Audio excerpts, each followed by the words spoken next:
Today we're going to be doing baby back ribs, or I guess just pork ribs. I don't know if they're baby backs or not. So we're going to be doing them in the stovetop roaster here, and let's see what happens. Let's get started.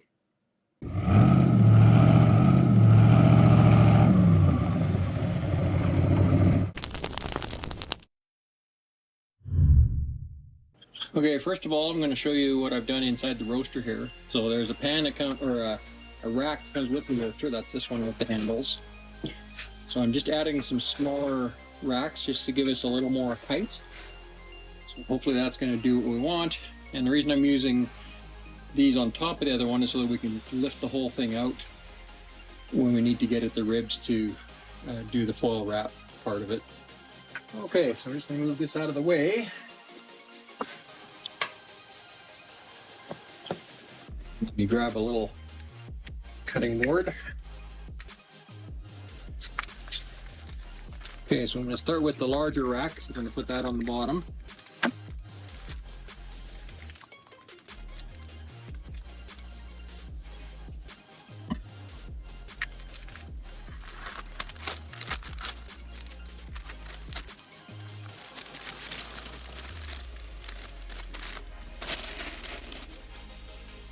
Now that is a nice, healthy rack of ribs.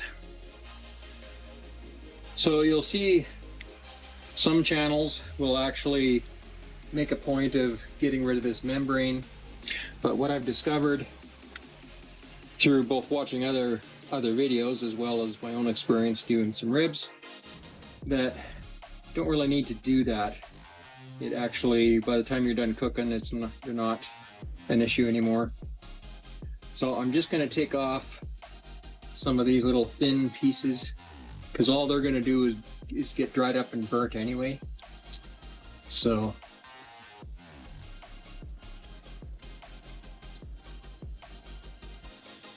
but we're not going to throw them away.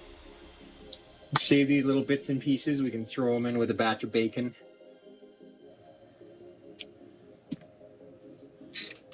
So I'll just save them off to the side right now. Okay, so there's a little bit of meat without membrane and fat here, so I guess we'll throw a little bit of salt on there. Now I'm only using salt on this. I've discovered that unfortunately pretty much all seasonings except salt have carbohydrates. And since my triglycerides spiked, I'm staying away from all seasonings except salt.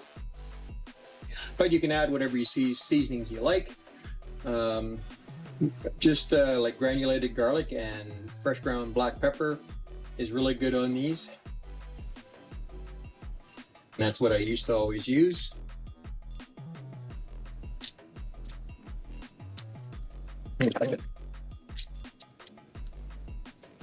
Okay, so we don't need a lot of salt on here, and these ribs, I mean the meat's pretty thin, they are just ribs, so I'm going easy. Now this is Himalayan coarse salt, which has the extra trace minerals and stuff in it. So if you're looking to get some, I'll leave a link down in the description. I've actually got a few links that are always in the description for the different products and stuff that I use. So full disclosure, they are Amazon affiliate links. So I do get a bit of a tiny commission on it, but you get the same price that you always would. And it helps out the channel a little bit so we can keep bringing you these good recipes. Okay, so we're going to put our first rack in flat. And now you've probably been looking at these, wondering why they're here. So I'm just going to use these sealer lids as spacers. So I'm just going to put 6 of them in here. And that way the air will circulate around both sets of ribs. And we're just going to rinse and repeat.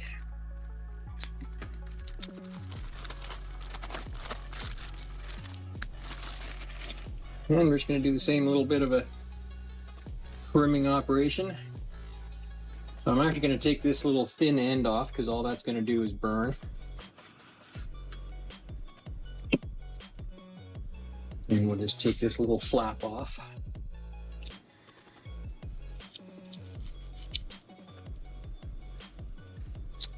Now, if I was planning on doing some ground beef, we could add this in for the little bit of pork and fat content that we wanted extra, but probably won't be doing that anytime soon.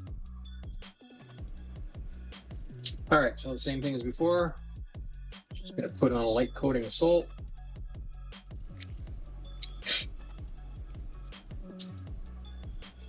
Now I could have dry brined these, and maybe I should have, but to be perfectly honest, I kind of forgot that I needed to do these ribs. So it's just the breaks. But if you're doing this for yourself, you may want to look at actually dry brining.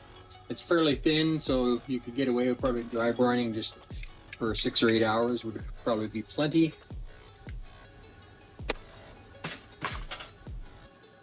Okay, and put these in here, meat side up.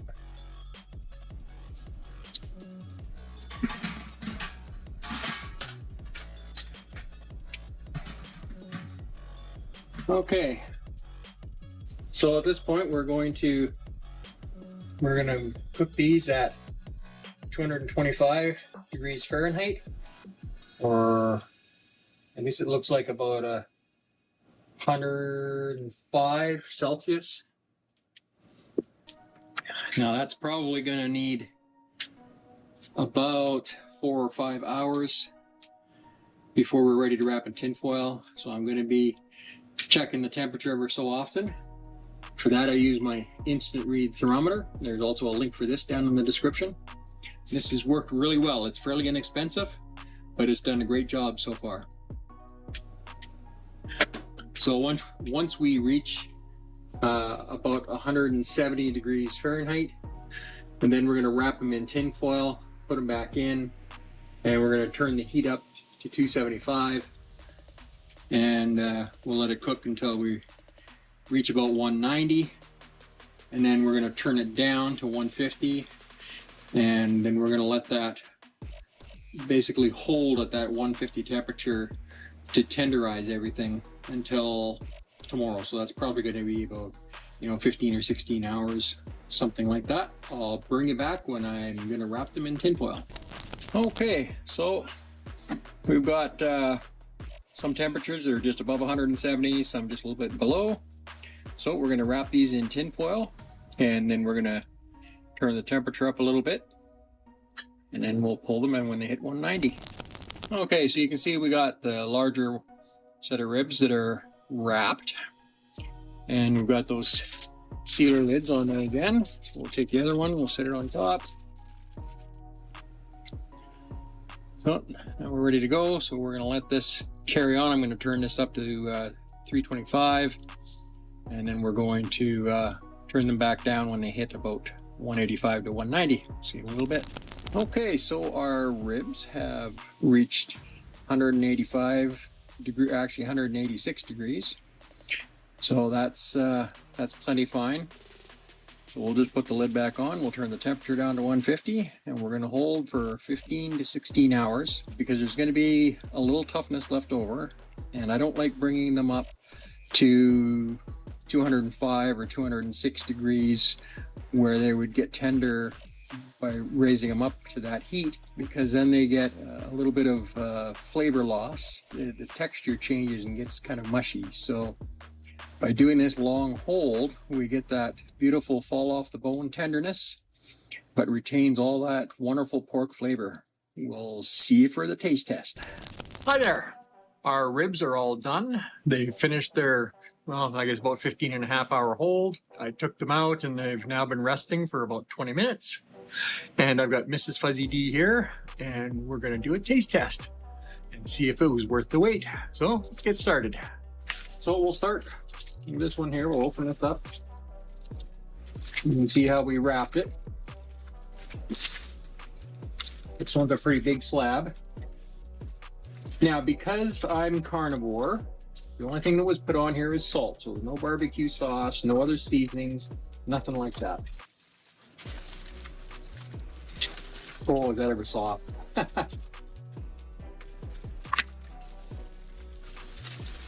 So if barbecue sauce is something that you feel you can use, you can put barbecue sauce on after the fact, and then you can stick it in the oven at 400 degrees for about 15 minutes just to tack that sauce up a little bit. Cut a couple ribs out.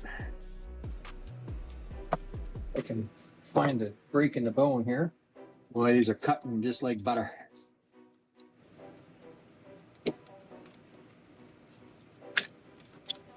Look at that, they're just coming apart as I cut them. That's incredible. Okay, so grab a rib there, Mrs. Fuzzy.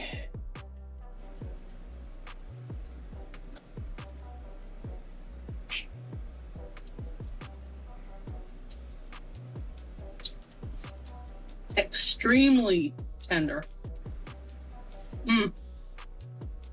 And juicy. A little barbecue sauce would add to it, but it's very good. So, think that was worth the wait? Overall, yeah. I know, your method is faster. Take a little taste here.